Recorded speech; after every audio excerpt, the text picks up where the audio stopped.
in Shirt Name podcast with myself, Dotun, and the Legendino in Rio. Today's a little bit of a mixed bag because we heard earlier on today of the death of the brilliant, in my view, footballer Diogo Jota, who showed us so much, talent and promise and entertainment over the last few years since he went from Wolves to Liverpool for British or English listeners in any case. But we've assembled together two people who can pay a better tribute than either myself or Tim can do. On the one hand, we've got our good friend Miguel Pereira, the author of Passion, which is a journey to the soul of Spanish football, and but also you yourself are from Portugal, I should add as well, Miguel. But also we've got with us Pete Hooton, of course, legendary pop star with The Farm, but also the vice chair, I believe it is, of the Spirit of Shankly football supporters in Liverpool. Pete, first of all, you arguably are closest to the fans who most recently have loved Diogo Jota. What's been the feeling in Liverpool today generally amongst the fans? Absolute devastation. I think, people waking up to the news, people have obviously gone to the ground. My daughter's gone to the ground with some flowers, but words are not enough really, are they, in situations like this? Because, he's at the height of his career, he's just won the Premier League, just been married, and he's with his brother. And it's beyond words. It's just absolutely heartbreaking. It's absolute tragedy. 3 young children as well. I mentioned a moment ago, Miguel, that for me, I've been in shock because this was a player that, an impact player that most people remember coming on from off the bench often enough and scoring the vital goal in an important match. He's entertained us. He means one thing to us who've watched him vicariously through the television set, but what does he mean to people in Portugal, and how have they been reacting there? It's absolutely devastating and massive to lose someone like Diogo in this sort of events, how tragic they may be. And I was born a few streets next to where he was born, so we are both from Porto. He was a Porto supporter like I was, so we probably were at the stadium as supporters when we were kids around the same time. And for everyone there, Diogo was a massive legend. He didn't have the celebrity or the acclaim that probably other Portuguese players from his generation had, but he had huge respect from supporters from all around, not only by Porto supporters, the club that he played for there and that he supported, but also from the rivals, especially for what he did for the national side during the years, winning two League of Nations, playing in the World Cup and Euros finals. So he was a very much beloved player because, like everyone know, back in England, both as Wolves and Liverpool supporters, he was a guy that gave it all, was ready to die for his shirt, ready to die for his fellow mates, and that's our traits that are always much respected. And for me, it's also an extra shock because he died on a road that I do often by car when I go from Madrid to Porto, so I know exactly where the accident was. I know exactly how the situation is there. And when I first read the news this morning, actually, it was not about Diogo, but about 2 young guys who had died in a car crash, like sometimes it happens.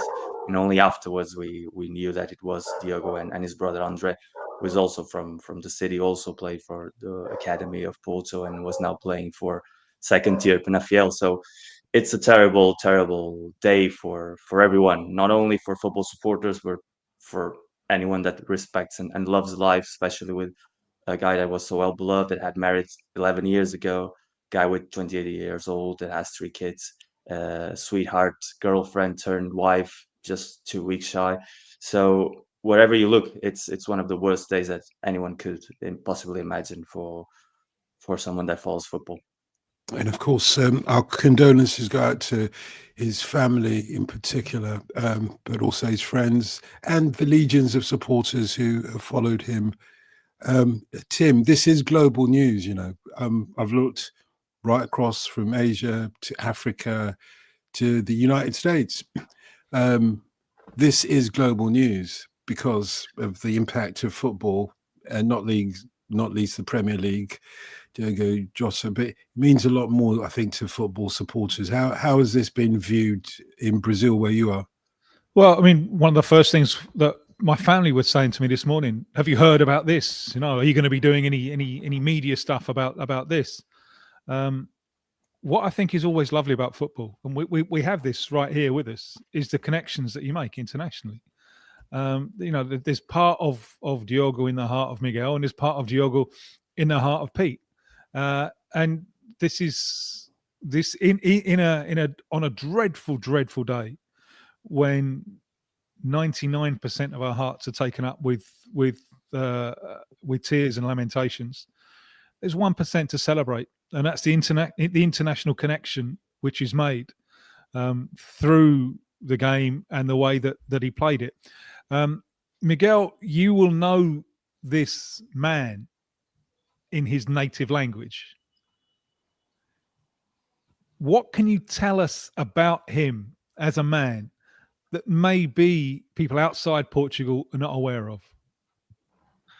I think essentially what Diogo represented was he was a common guy, and it's very hard in 2025 to find a player so good, a player that has won so much, that has the respect of millions, especially by playing for such a big club as Liverpool, but even before, to be such a very down to earth person, committed with his family, committed with his community. I remember during the pandemic, he did all his efforts to raise the energy of people by organizing a FIFA event, a game that he loved so much to play, and I think he was even ranked the best in the world at it. So it was just a kid, basically. It was just a kid that did what he loved most, what he had loved most since his childhood, and at the same time, he was a very family man. The fact that his brother was with him, his brother was supposed to begin training for pre-season next week, but decided to spend the vacations with his brother. He was going, I suppose, it's still not confirmed, but they were going by car to Santander to pick up a ferry to go to the UK. So essentially, he was a guy that everybody who sees football today and sees stars like Cristiano Ronaldo, Bruno Fernandes, you see those high profiles, you imagine people living on Instagram accounts, living on social media. And then you saw Diogo and you didn't knew much about him because he wasn't there to flare up what he was as a superstar. He just enjoyed his life. He just enjoyed the opportunity life had gave him to do what he loved most, to be at one of the best places to be in the world right now to practice that sport, which is Liverpool and which is the Premier League. And it was a guy that was born in a very poor neighborhood in Porto, a guy that grew up in an outskirts town that started his career in a very small club, Paços de Ferreira, who back then was playing the first division, but now is on his way to the third tier. So he was a guy that knew how hard it was to begin, and he knew how hard it was to get to the top. And he was about to enjoy every moment of it. And the sad thing of today is that he didn't got the time to enjoy it more. I'll tell you what, Peter, what Miguel says there has been echoed amongst those I've spoken to. A good friend of ours, Andy Brassel, the football writer for amongst others, The Guardian, said to me earlier on today, I mean, he had come across Diogo Jota, obviously, as a football writer, and he said the first thing he said was he didn't have an ego. He didn't have an ego. Just kind of like what Miguel is saying. Did that come across to Scousers as well? Was he different from maybe some footballers who do come with an ego for all sorts of reasons? Yeah, definitely. He had a massive connection with Liverpool fans. He had a brilliant song about him, and I think everyone saw him as the boy next door. He wasn't boastful, he wasn't arrogant, and even when he wasn't being picked, he was never moaning to the press. So I think Liverpool fans, really loved the character as well as the player. And I think it's heartbreaking. I think whichever way you look at it, a young man, 28, taken away with his brother. I mean, I remember seeing a picture of him and his kids and his parents on the pitch when they won the league. And that photograph says it all, really. No, we can't avoid that at all. That's the human story. What we know, though, to many extents, Tim, is the guy on the pitch. Miguel said something interestingly, and that's, I'm sure many football fans will have picked up on this as well, that he gave everything. You know, he had so much energy when he came on. I mentioned an impact player earlier on. Who better to bring on the pitch for Liverpool, aiming to initially to do the treble or whatever? Who better to bring on as a sub than somebody like Diogo Jota, who just gave it all for however many minutes he was on the pitch, uncomplainingly, as Pete said, you know, so he didn't have the hump. He came on ready for action, as it were, and had one or two amazing goals in his locker, eh? Yeah, Pete, can you define his role for Liverpool? What did he do? What did he bring on the field? He was probably one of the best finishers we've had since Robbie Fowler, I think. I think that's that's the way to look at him. I think, he was a natural talent for finishing, and even compared to Mo Salah, he could finish. I mean, obviously missed a few goals, but do you remember the goal against when Richarlison equalised for Tottenham a few years ago, and then Diogo Jota just went down the other end and slotted it, and it was like an effortless goal, like a Michael Owen or think he Robbie might have been Fowler offside goal. on that occasion, but you got away with it. Yeah, I thought you'd remember that. Yeah, it knocked the stuffing out of Tottenham, is what I remember. Well, What about Richarlison was celebrating so much at the Anfield Road end that they were still celebrating, weren't they, when Jota just slotted it? And I think that's what he was. I think he was. We felt if he wasn't playing, we want him on the pitch. To get the in the last 15, 20 minutes. what was he like for Portugal in an era where nearly every player has been outshone, I suppose, or overshadowed by Cristiano Ronaldo, Miguel? I think it's a mix of what Pete said. It was street smart. That kind of goal is like the type of goal you score when you play in the streets, that if they score against you, then you just want to go there and tie the match up. And I think he was that guy for Portugal. He knew that in a national side with so high profile players like Bernardo Silva or Bruno Fernandes or of course Cristiano, he wouldn't have much time to play. So he gave it all in every single opportunity he had. And I remember at the end of the last World Cup, when people started to question if Cristiano should be still playing for the national side, if he felt abused by the possibility of not having minutes in detriment of Cristiano. And he was always very elegant with the Portuguese captain, never searching for a fight, never searching for the spotlight. And one of the good examples is when Portugal beat Spain a few weeks ago in the League of Nations final. He was just picked to play the last 5 minutes, and he played them like it was the end of the world. I think it was the sort of player that he was. If you gave him 5, he would play like it was 90. And if you gave him 1, he would play like it was 90. If you give him 90, he would play like it was 90 in the same. So that commitment. And in the daylight today, a day of mourning, of course, I think one of the good things to do is just to celebrate how great he was doing what he most liked. And he was very good. He'll probably not going to be remembered in that generation of Portuguese football as high as Bernardo or Bruno because of the style of play that they have, or of course Cristiano. But I rank him in the Portuguese players that played in the Premiership below Cristiano, at the same level that Nani, at the same level at Bruno, at the same level at Bernardo, because whether at Wolves or whether at Liverpool, he always delivers his absolute best. What do you think would go down as the absolute highlights of his career? What would he choose?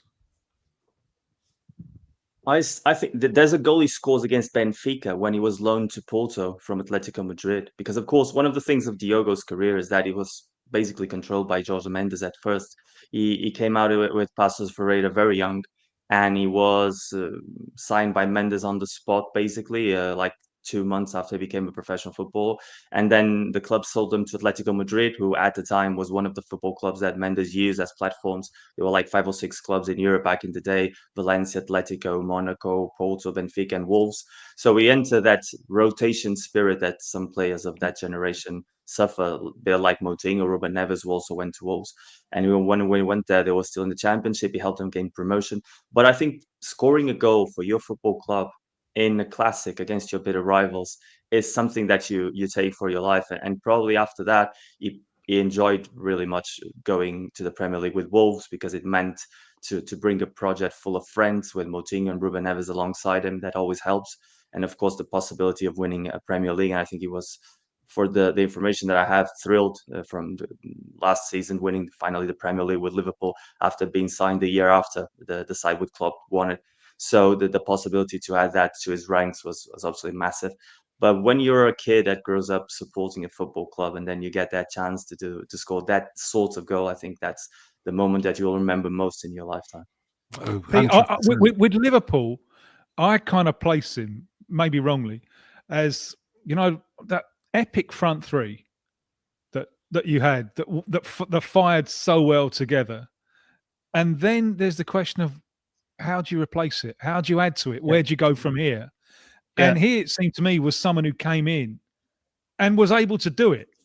He was able to give continuity where you're kind of expecting a dip after that front three move on or a broken up. And he came in and he managed to add something. Is that fair? I think so. I think you're completely right there. I mean, I think, when we lost the likes of Mane and Firmino, you think, how are we going to replace them? But he fitted in well, and I think, I don't know if you remember a Liverpool player from many years ago called Bobby Graham. He was a Shankly player, and I think he was very reminiscent of. He liked ghost pass players, didn't he? He didn't put it through the legs or whatever. He used that tenacity and speed of thought. And as was said, he was like a street footballer, wasn't he? You can imagine him playing in the street the way he was acting and that. And he never seemed to get angry, even when he was fouled. He was never, gesticulating at the referee.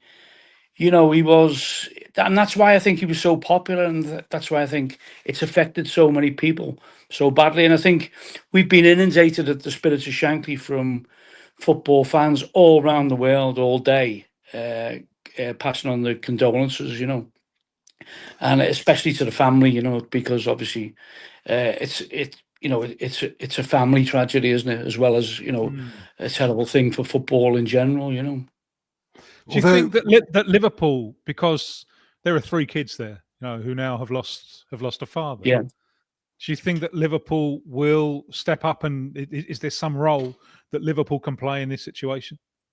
Yeah, I'm sure they will. But it's early days, isn't it? And people are speculating on social media we should retire the number 20 shares, or we should name a stand after. It's all knee-jerk stuff. I think we've got to allow a time for mourning, and I think people will go to the ground, and you've seen it all day in the media. The Spirit of Shankly being inundated with media requests. Because people want to hear how it feels. And I think it's very raw at the moment, because when I first woke up this morning, we'd had a gig in Kingston last night in London, and when I woke up, I just saw Jota, and I thought, oh no, we haven't sold him, have we? And that was my initial reaction till I read the story. And I think the irony is, you're going to talk about the Club World Cup. We were all celebrating that we weren't in the Club World Cup, and the irony is that if we had been, he'd still be alive. That's some irony. When he arrived, though, from Wolves initially, he wasn't popular, was he? I mean, that transfer seemed to have gone under the radar for those of us who keep an eye over, summer transfers and so on, and sort of get insiders information as to who's going where. But we didn't see that one coming at all. And I feel like for Liverpool supporters, it was the same. They were kind of miffed as to the role he was going to play initially. Well, I think that's football supporters in general everywhere, isn't it? Because, even when Salah came, everyone going, what are they doing? Everyone's on social media going, Salah, he's been a failure in the Premier League. What are they up to? And you've just got to trust the people who know, who've got the stats and all, and know what they're doing. And I think Jota, he proved everyone wrong, didn't he? It was helpful that he scored quite a few significant goals against Everton. I think that was, but I think there's no doubt about it that people saw his qualities when he was playing for Liverpool. We saw his qualities when he was playing for Wolves as well, Miguel. I mean, he was probably the best player for Wolves. We got to see him for 8 seasons in the Premier League, of which 6 of those were for Wolves. And why Wolves let him go, I suppose money speaks and everything, but Do we know much about how he enjoyed his time at Wolves? You said that he, very much enjoyed being in Liverpool, being on that level. What about Wolves? Yeah, massively, because back then Wolves was like a sort of a Portuguese football club playing in England. So thanks to Jorge Mendes' maneuver, so essentially he had 4 or 5 players from his generation or a little bit older that played with him in the national side as well. So players that he knew from the youth academies. So it was like being at home without being at home, and to do that is also a joy, especially for someone who has to go overseas so young as he did. He was like 20 when he moved to England. So you're so young back then that you need support, and if you don't have your family, at least if you have a group of friends that share similarities like nationality, language, customs, hobbies, whatever it is. And I know he was very close with Ruben Neves, for instance, who played with him during those years, and he took the apprenticeship with João Moutinho, who was also club captain back in the day there. So it was a perfect entrance point for him to go to the Premiership, to gain the social profile of playing in the biggest league in the world, and then just expecting his time to move on. He was loaned in the first season by Atletico Madrid. He actually never played a single match for Atletico Madrid. That was a very rare thing, a Mendes kind of thing. He was signed by Atletico, loaned to Porto, then loaned to Wolves, then was finally signed by Wolves at the end of the first season when they got promoted. So it probably was a time when he enjoyed the props of being young in a new country. We're surrounded with friends, like an Erasmus student, I would say, just doing what he loved the most. Yeah, Peter, before we say goodbye to you, though, I've got to ask you, and we'll talk about the Club World Cup now, but before we say goodbye to you, what is there a moment how you will best remember Diogo Jota? I think really it was, when we got the Premier League trophy and seeing him so happy on that day. I think that's probably it. With his family. Listen, Do you think it's once is again, it appropriate, Pete, to give us a blast of the song? No, I'm not. Not at the moment. I don't think. I mean, you get clips on YouTube, but I just couldn't sing it now. Sorry. really, really sorry for the massive loss that Liverpool Football Club has suffered, and I do genuinely feel for all the fans of Liverpool. And as I said, obviously our condolences, all of our condolences, our thoughts and prayers must first of all be for his family. But I think the wider family though is important in this as well, because there'll be a lot of broken hearts tonight and people in mourning. Yeah, I mean, I think that's what will happen. The football family will come together, and they'll. I mean, as we saying, celebrate his life. Celebrate it. Thanks, Pete. Really appreciate it. Pete Hooton from The Fan, and also Vice Chair of the Spirit of Shankly Football Supporters. Let's talk about the Club World Cup, if we can pick up from this as best as we can, overshadowed perhaps for today and maybe for the rest of it by this immense tragedy in the world of football. But what's been happening there that we should take note of, Tim, of recent times? Club World Football, because you lot follow it much more than we do, don't you? Oh God, yeah, this is huge. I think that the competition was saved by Monday. I think there was a real danger on Sunday night. You're looking at, and there's a real danger that you're going to get 7 Europeans in the last 8, and the thing is going to be a kind of replay of the Champions League, only without any authentic fans. I think that looked like a real problem, and then Monday saved it. With Fluminense beating Inter Milan, and then that game between City and Al-Hilal. We were doing radio during the game, and you remember I told you the first half was 1-0 to City, and it could have been 5 or 6. But you might remember that I said at half time, I think City are in problems here, and that's the way it turned out. That fabulous game with Al-Hilal. So now you have 2 very different halves of the draw, where one half of the draw is exclusively European with 3 big hitters in there, and the other, you've only got one European team, two Brazilians and one Saudi, and there's no idea who's going to come through from that, and that gives a sense of jeopardy and a sense of glamour. So I think I don't know if Miguel agrees, but I think that Monday saved the tournament.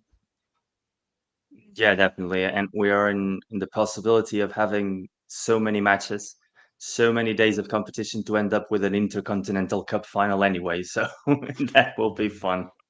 And yeah, I do believe that the possibility of having a side where we can have at least a semi-final without Europeans, or at least someone in the final which isn't European, will help pretty much to raise the profile of the competition, as the competition wants to be a representation of world football and not just like the congregation of the best in Europe playing together against each other. So it will be very interesting from one side to see Europeans battle one another more for prestige than anything else. I still rank PSG as the heavy favorites, although Real Madrid is improving day by day, and they will probably. I felt sorry for Monterrey, because if they had gone through, it will be a much more interesting tie in the semifinals than to be just Borussia Dortmund, and we're still not going to have to enjoy the possibility of that Bellingham brothers match to match with that suspension, that yellow card. But on the other side, I still agree with him. I think Palmeiras has the mindset and the ability to adapt to this sort of competitions that can get them through. And also watch out for Al-Hilal. They proved with Real Madrid in the first match of the tournament. Yeah. They proved again against City. Although money poured into the club over the past 2-3 seasons has created an identity, which is something that probably Saudi Arabian football was searching for. More than just signing names, they were trying to forge an identity by bringing good players, but also interesting managers. And this is a side that has been coached for so long by Jorge Jesus, which, as Tim knows, is very good at tactics. So he probably, much of the concepts that they are using were already there when Jesus was manager. And also by bringing in a guy who is also very good on tactics, as Inzaghi, helps to at this. It's really interesting. After the game, the three Brazilians are in the starting lineup for Al-Hilal. All of them talking to the Brazilian media, and all of them, unprompted, are saying, "Yeah, we're really showing the strength here of football from the Arab world, from Saudi football." You know, it's like they've really bought into the collective concept. You know, of this is a moment for football in Saudi Arabia to show itself. You know, and they're talking to the Brazilian media. They don't have to say this. You didn't really expect them to say this, but all three of them, unprompted, made that point. I thought that was really interesting. Yeah, and at the same time, it's probably the final objective. It becomes so entrenched in you for the time that you are there that it comes natural. And for some, it may look more forced than others. Cristiano the other day said he belonged to Saudi Arabia despite being Portuguese, and that he wants to stay there to help develop football and whatever. And you know that it's Cristiano talking, and he's probably talking about money and has to excuse himself for earning so much. But then you have this sort of players that probably wouldn't be big stars in Champions League teams, but then go to Saudi Arabia and they are someone. They know that if things work out, if Saudi Arabia do raise their profile, they will be pioneers. They'll be forever remember the guys who were there at the beginning, the guys who were there at the time when football really rose up and started to really represent a side of the world that was unrepresented until now. So that's a very interesting take on those sort of players that move there, especially the ones at Al-Hilal. I don't think people realize the power and the impact of the statement, "I am somebody." You know, I am somebody, how much that means for the human condition. Martin Luther King, of course, understood that. And Jesse Jackson, his successor, I've been in sort of one of these sort of like, kind of like breakfast, you know, meet Jesse Jackson kind of breakfast at City Hall in London. And Jesse Jackson made us all to, you know, all of us say, "I am somebody. I am somebody." I mean, I'm not taking the mickey out of it. I'm saying I genuinely understand that. And there may be sort of 5 or 10% or whatever percentage uplift it gives you when you go and express yourself on the football pitch, because somebody else is trying to say to you, "No, you're nobody." And you say, whoa, I am somebody. And I think on Monday, the other way I would look at it is that it was the moment, if there was any doubt, that the European clubs started taking this seriously, and they realized, whoa, them lot are some bodies. And And so, they're gonna take also this- the moment when for the rest of the world, keep hope alive, keep hope alive. Yeah. That's what was going on Monday. Mate, I'm the one who does that accent, okay? Trust me. Do I get the gig? Do I get the gig? No, not in my lifetime. You don't get the gig. But if we look at the European clubs now, PSG, you say, Miguel, are the ones most likely to, but we know this is football and anything can happen between now and then. Who else then? Who else are you thinking could make it, certainly to the finals? Oh, I think it will be a showdown between PSG and Real Madrid. PSG because they bring the dynamics, and it's always very important in football to bring dynamics. You have seen in the first round of the tournament that the teams that came with bad dynamics ended up badly, and the teams that came with good dynamics did good. So it's very hard to change. We're still in the same season officially from before. We still had the holiday period. So probably the mindset of players or manager or even supporters haven't changed. They didn't got that 2-3 week times that we usually have to say, okay, clean slate, let's start all over again. So if last year was bad, this year can be good. So I think the ones that brought that negative mindset are still inside that negative mindset. And the ones that brought the good mindset, like PSG, they do still believe they are very good. They do still believe they are on the same wave that took them to win the Champions League the way they did. So that is a plus in comparison probably with Bayern, who is a club that has more self-doubt, who have been good but at the same time has been bad during the season, so they have not self-belief the way PSG does. And in Real Madrid case, I think it's the thing of we have a new guy. We have a new guy in charge, so we can feel better than we did 2-3 weeks before because the guy that was here before is not anymore. So we're playing differently. Not totally different because in 3 weeks' time you cannot change a whole concept or a whole idea. But we are playing with new faces. We are playing with a new system, so that may start to arise some players to believe that okay, this is not yet the new season, but we are already working for the new seasons to be what we want to be, which is a winning season. So I think between the two will be decided one of the sides in the final. And on the other side of the board, I don't think that Chelsea has the ability or the strength to beat either Palmeiras or eventually Al-Hilal and the semis or Fluminense. I think they are a side that came until here because they had an easier draw probably and because they have the ability individually in the squad, but they really don't trust themselves to be in the final. I think it's very important to trust. Like you said before, I remember in the 1990 World Cup, of course, you will remember how Cameroon outplayed England in the quarterfinals.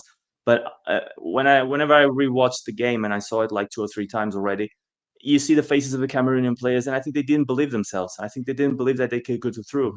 I think it happened with Nigeria and Italy 4 years later. Yeah. And with Nigeria and Denmark in 1998, I think there's a moment where they know they are better. They know they can be better, but they don't believe, they don't trust. And I think Chelsea's in the same situation. And the other side of that with Nigeria is whenever we face Argentina, twice in the World Cup now, and we've had the better of them to start off with, Argentina have known that, hang on, these guys aren't going to last the distance. You know, let's just keep pressing them. Let's get a corner. We'll get something from a corner.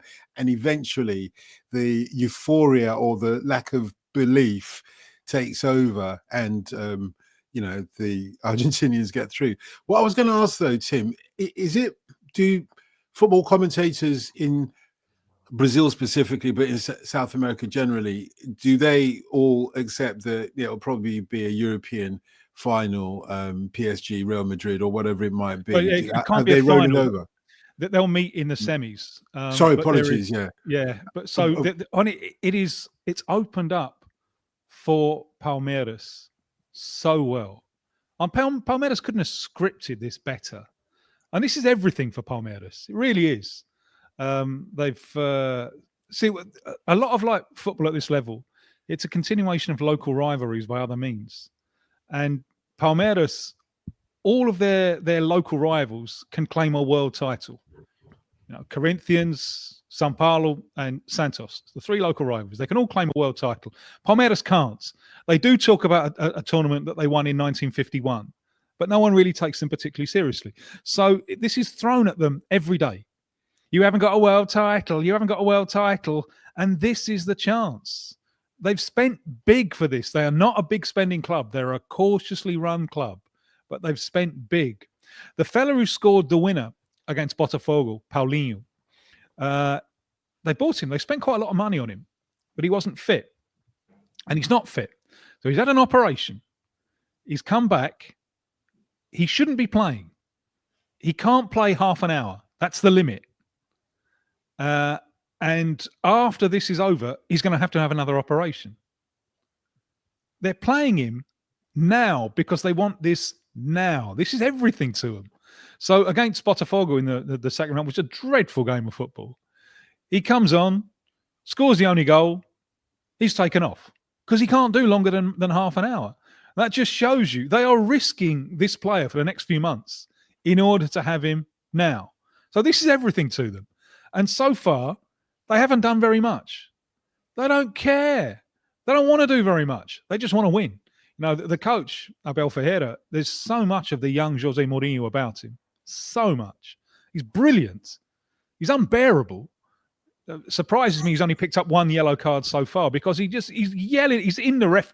If he wasn't like this, he might be Brazil coach now. But his behaviour on the touchline is often so unbearable. But he's always got a plan. And look at it. They've got Chelsea. Now, Chelsea, I think they've got more chance than maybe Miguel does. But it's a young side. You know, it's a bunch of kids without Moses Caicedo. They don't know this level of game. This level, and Palmeiras know a lot about this type of game. So Palmeiras will consider themselves favourites, and they will consider themselves favourites against whoever comes through between Fluminense and Al-Hilal. And then they will look at the Europeans, the heavyweights, and they will think, yeah, whichever heavyweight has come through will bear the wounds of playing a difficult quarterfinal and a difficult semi-final. We've got a chance. We can go all the way. Now, there are some problems for them. One is the situation with their star player, Estevan, who he's made the first big mistake of his professional career after the third group game, the Inter Miami game. Now, the fans been getting him a little bit. They're cruel fans, and they love building up their idols and knocking them down. And his form in the last couple of months has been good, but not great.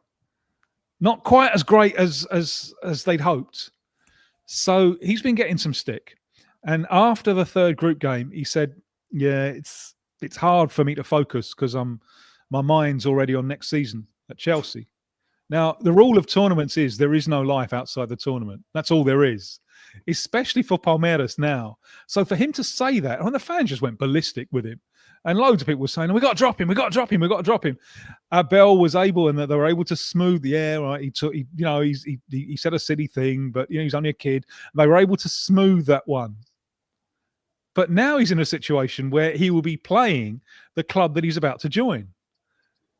If the final whistle blows and Chelsea have won, at that point he is a Chelsea player and could possibly even play for Chelsea maybe in the rest of the tournament.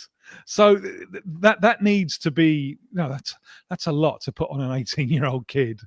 And his back four is just decimated. He's lost his captain and his defensive rock. Gomez is suspended. The other centre-back who's been very good, Murillo, is injured. And the left-back who's probably been their best player in the tournament, Piquerez, is suspended. So that's three of his back four that he's got to replace. So there's the opportunity for Chelsea. Abel will have to reconstruct his defence for this game. So there's an opportunity for Chelsea. And there's some problems there for Abel. But Abel will still be thinking, our name's on this. This is opening up so well for us in our unglamorous, grinding out results way. We're gonna climb Everest one step at a time. Won't be easy on the eye. I mean, Botafogo, Palmeiras. God, it was a bad advert for the Brazilian game. Brazilian club football gets some visibility. Botafogo beat Paris Saint-Germain. But what happens then if you have two Botafogos? You don't have a game. It's like the Monty Python match, the philosophers, where no one wants the ball. So, but they don't care. They don't care. They will grind out the results, and they'll do it well. So, if Abel can solve these problems of reconstructing his defence and dealing with the Estevan situation, Palmeiras, with their big match, high pressure experience, are very, very dangerous indeed. Miguel, to use the Estevan analogy, I'm already thinking about next season. Okay, after the Club World sorry. Cup. You know what Estevan could be? Don King. Clairvoyant. No, Don King. Do you remember Don King? I think this was Foreman Fraser. Yeah. And he went in with Fraser. And came out with Foreman. Don't And tell me came out that. with Foreman. No Yeah, came out with Foreman. way. And No Don King, way. he said, utterly shameless. He said, "I'm going to do that." He said, "I came in with the champion and I went out with the champion." So You can do Don King. Don King's universal. You can do Don King any day of the week. Yeah. But to use that Esteban analogy, if it is PSG and Real Madrid nearly all the way, semi-finals, let's say, then next season, are we looking at opportunities for the rest of Ligue 1? Are we looking for opportunities for the runners and riders as well as Barcelona in La Liga? How do you see the price that these clubs and their players are paying for the coveted Club World Cup as and when it becomes coveted? How do you see that impacting on next season? First of all, when I hear Tim speak in Portuguese Brazilian, I think TV laugh your Global head Soap off. Opera is going to begin, and it dreads me. So please don't do that. Second of all, I take offense in comparison with Abel with the young Mourinho, because the young Mourinho at Porto played really good football, He not did, what yeah, he Abel did. does at Palmeiras, which is Oh, dreadful. wow. But they Oh, have wow. the same personality, they have the same character. That's true. And then answering you, I think everyone knows. I think everyone is expecting, at least not knowing, but expecting, that whoever goes to the end of the Club World Cup will start in disadvantage for next season. I think all the sides that aren't there are very optimistic on their possibilities for next season, and that happens especially in Spain and especially in the Premiership, because PSG can afford to start with minus 10 points in League One, and they will still win the competition for sure. And even Bayern can do probably the same thing. And Dortmund really don't care about the Bundesliga because they don't know they're going to win it anyway. So essentially, those sorts of clubs know that the situation is sorted out. But Real Madrid probably knows that La Liga for next year is probably compromised by going to the final, but they actually don't care. It's for them, it's much more important to be the first side to win a new competition, the way they were the first side to win the Intercontinental Cup and the European Cup. It's more valuable to the what they want to project as a winning football side than to win La Liga. The thing is, Real Madrid until the 2000s, they weren't winning. They weren't winning. I think, and you're the ideal man to confirm this one. But those years when they won the European Cup, although those the first years, I don't think they were just winning won the Spanish. 2 leagues. Yeah. That's the thing. Real Madrid, until Florentino Perez arrived, had almost like 30 leagues for Barcelona's 15, 14, I suppose. So they have a huge advantage there. Essentially because during the 1960s until the 1990s, they weren't very good in Europe. They weren't 32 years without winning the European Cup. So they just won leagues. And it arrived at a moment for Real Madrid supporters where they didn't actually care if they won another league or not. They have so many, they have enjoyed so many. What they really want to do is to win in Europe and to win international competitions. And like Tim said, even during those early days with Di Stefano and all those all-conquering sides, they lost a league with Atletico Bilbao. They lost 2 leagues against Barcelona. So they were the best in Europe, but they weren't the best in Spain at the time, which was very curious. They just got the possibility to compete. They knew when they went to play the European Cup final that they had to win that match if they wanted to play the following season of the European Cup. That was an extra motivation for them as well at the time. But in essence, what it explains that Real Madrid can afford not to win next year's La Liga, but they cannot afford not to be the first European club to win this new competition. Or they are probably working on the idea that Xabi Alonso will probably need time to recreate what he wants to compete for the next Champions League more than for the next La Liga. So they do know that. And respect the Premier League, when City is out now and Chelsea is not one of the probably contenders for the Premier League title, at least not in no one's book. So all the other sides that went that didn't went to the competition, like the Arsenals or the Liverpools eventually, they're probably quite happy that City went as far as they did, and they probably think they will start with an advantage. But I think it will be more resonated with the Premiership than with the Spanish supporters. I think the Real Madrid side actually would trade to end up next season in third, even if they had to, if they win this competition. What about the Champions League? I accept this logic 100% that Real are prepared to compromise the La Liga next season. Sacrifice even. Yeah. But does that apply to the Champions League, or do they think that? No, it doesn't apply. But in their heads, with this new model of the Champions League, they know it will be hard for them not to be competing after February.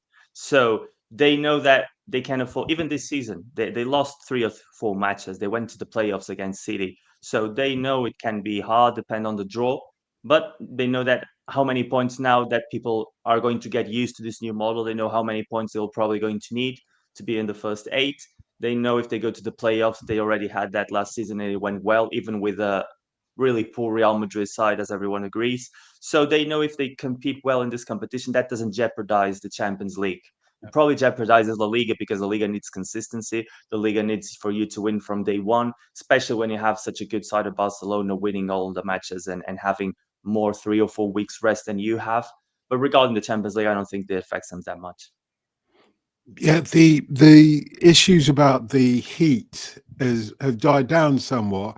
I don't know if it's much cooler now, but it seems that the game, the spectacle on the pitch, even though American audiences aren't rushing to the stadiums and so on, but it seems like the spectacle now is the thing rather than the story around it, which is still ongoing. It's a live news situation in the United States where you get, you know what I heard the other day? I heard that the woman who's a member of Loose Ends, that the classic soul British group, she's in some kind of camp in the USA because she didn't sort out her visa in time, kind of thing.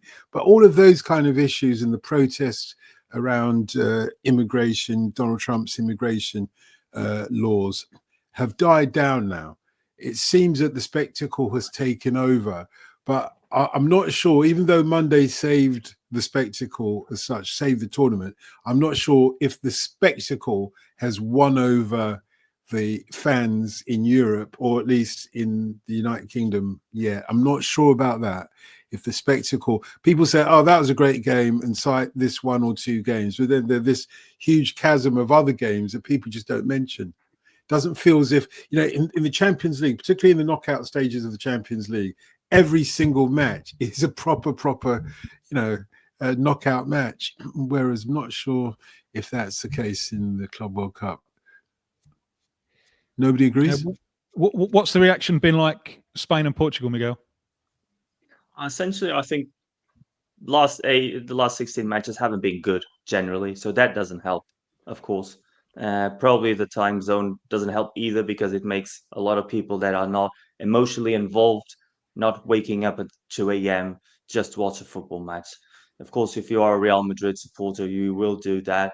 But if you are a supporter from the other club, you just don't care, really. Only a few will stay to see the match. Probably much more will be doing that next year for the World Cup, because, you know, the World Cup has a prestige already, as something that resonates with every single one of us. There's a Spanish writer who usually says that life shouldn't be measured in years, it should be measured in World Cups. So as many World Cups have you seen is what measures what your time length is. So I think for Real Madrid supporters, of course, they are very into the competition. They are enjoying it. They are enjoying not only the competition itself, but to see the subtle changes that Alonso has brought to the side. It gives them hope, which is something that motivates people, as you all know. If you're hoping for something better than you had, then that's a very powerful emotion. But apart from that, I don't think there's a really general emotion speaking. And at the same time, it happened a little bit like the World Cup in Qatar. I think there were a lot of protests, a lot of people talking about the humanitarian situation, about the politics during the group phase. And then it went to the knockouts, and people simply stopped talking about everything and just focus on the football. So it will probably inevitably going to happen over the next few matches, over the next few days. People will more focus on the duels, especially if the results are as surprising as they were in the last 16, because it brings in a novelty that is a new competition with the results that people weren't expecting. That creates a sort of small noise that start getting people's attention on. I wonder what might have happened if Los Angeles had been playing at home. And Los Angeles didn't play. Los Angeles came in right at the last moment, taking the place of the Mexican side, Leon. So the calendar, obviously, it wasn't done for Los Angeles. So they had no opportunities to play in Los Angeles. And I wonder if they'd had that opportunity, if we maybe would have had more protests.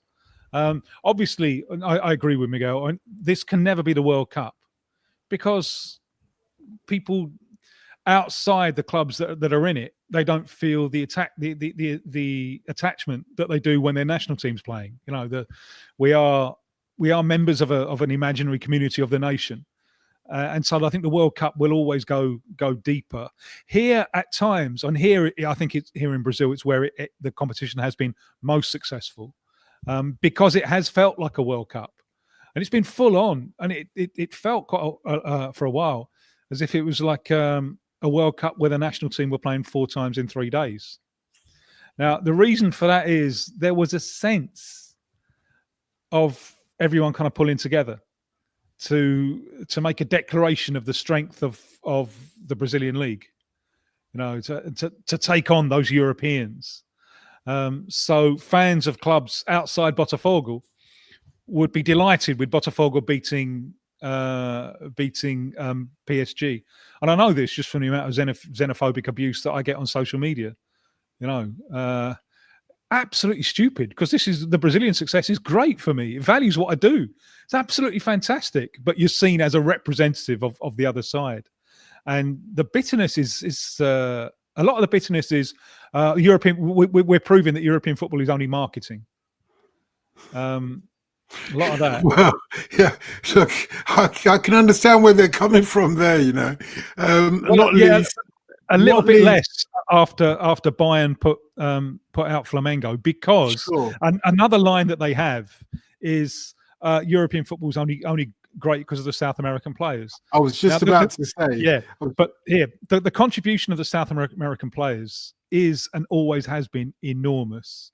And Alfredo Di Stefano, I think he's changed Europe more than the vast majority of politicians. It's extraordinary, the consequence of what he did with Real Madrid. The political consequences of that are unbelievable. The South American contribution is amazing. But if you look at the Bayern side that beat Flamengo, the entire team, the entire starting 11 plus all the substitutes are all from Europe, every one of them. And one of the things that makes life harder, I think, for South America is that Europe has learned how to produce talent. At the same time, you're mentioning the reality in Brazil. That typical support of I'm a supporter from Portuguesa, Fluminense, Flamengo, and I want the team from my league to do well, except not to win it, of course. In the end, they have to lose because then the narrative doesn't work. And at the same time, I think if we were in a generation where Brazil were winning World Cups, probably the impact would be much less. The situation is also because we have the Brazil that we have over the past 5 or 6 World Cups underperforming terribly.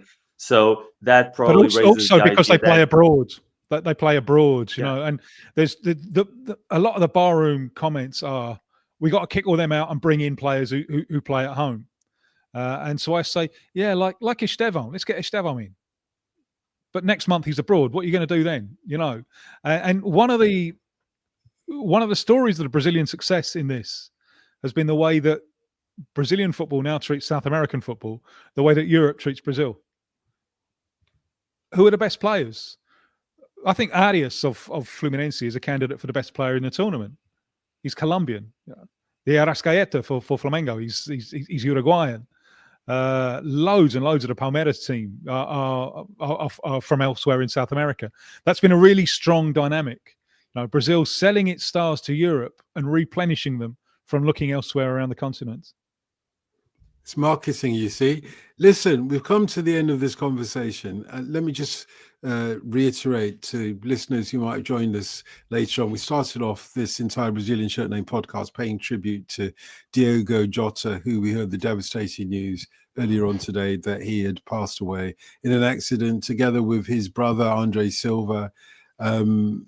absolutely tragic for the family, of course. First and foremost, our condolences are with them, but also for the wider football family, not least for Liverpool. And we had Pete Hooton from the farm with us earlier on talking about that. Miguel, it's always a pleasure to have you on. Certainly is. Certainly is. Yeah, I can tell you there's a lot of love for Diogo Jota from us, from our listeners. I'm looking at the sort of texts that have come in now. Jorge says life is fragile. Liverpool Goals TV talks about the devastation, and that Diogo always gave his all condolences to his wife, his kids, and his family. Gone too soon. Niall says, R.I.P. Diogo, all the love to his family, wife, and kids. You'll never walk alone. Look, thank you all of you who've gotten in touch and sent tributes as well. And really, I know you don't represent the whole of Portugal, but if you do have conversations with people in Portugal, do let them know that we love this guy. You know, we love this guy, and there's a lot of love for him right across the football community, which I'm sure will all be wearing black armbands in memory of this amazing footballer. Thank you for sharing your time with us. And just to remind you all that Miguel's book, Miguel Pereira, our guest, his book is Pasión, which is a journey through the soul of Spanish football. It hasn't got any soul music in it though, has it, Miguel? Well, in Pasión, no, regretfully not. Yeah, it's something of a miss, don't you think, Tim? Because, you know, I know you love your soul.